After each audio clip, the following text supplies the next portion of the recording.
నిన్న ఉదయం మక్తల్ మున్సిపాలిటీలో జరిగినటువంటి సంఘటన పట్ల ఢిల్లీలో మా పార్టీ జాతీయ అధ్యక్షులు తీవ్రమైనటువంటి ఆవేదన వ్యక్తం చేయడం జరిగింది. వారు రాష్ట్ర అధ్యక్షుల వారు ఫోన్ చేశారు. ఆ తర్వాత నాతో కూడా మాట్లాడారు.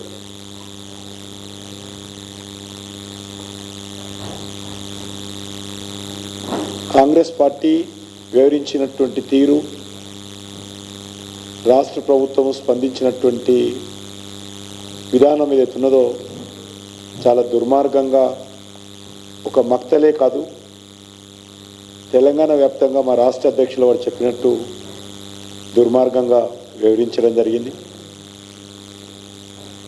ఈరోజు మనం చూస్తూ ఉన్నాము, విచ్చలవిడిగా ఇంటింటికి ఇచ్చినటువంటి డబ్బు కాకుండా పోలింగ్ బూత్ల వారీగా ఓపెన్గా పోలీసుల ముందు, అధికారుల ముందు, పోలింగ్ బూత్ లోపల, పోలింగ్ బూత్ బయట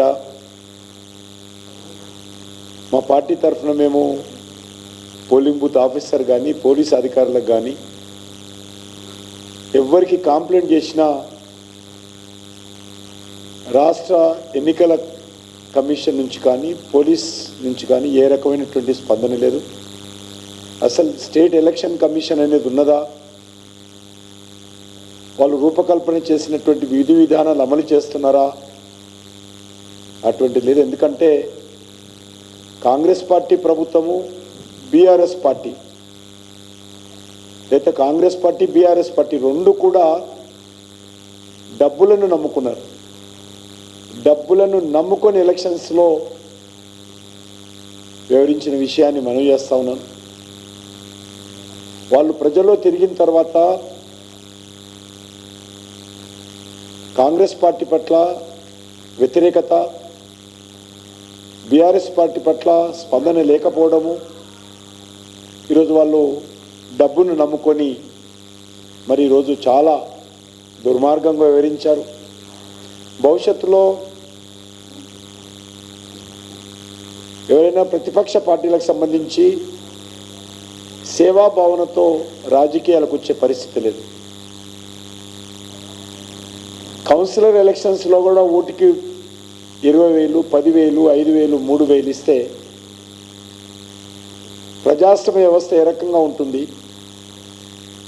ఏ రకంగా మనము మున్సిపాలిటీలో ఒక కౌన్సిలర్గా, కార్పొరేటర్గా ప్రజలకు సేవ చేయగలుగుతాము? చాలా దురదృష్టకరమైనటువంటి సంఘటన. ఈరోజు భారతీయ జనతా పార్టీకి సంబంధించి అనేక కంప్లైంట్లు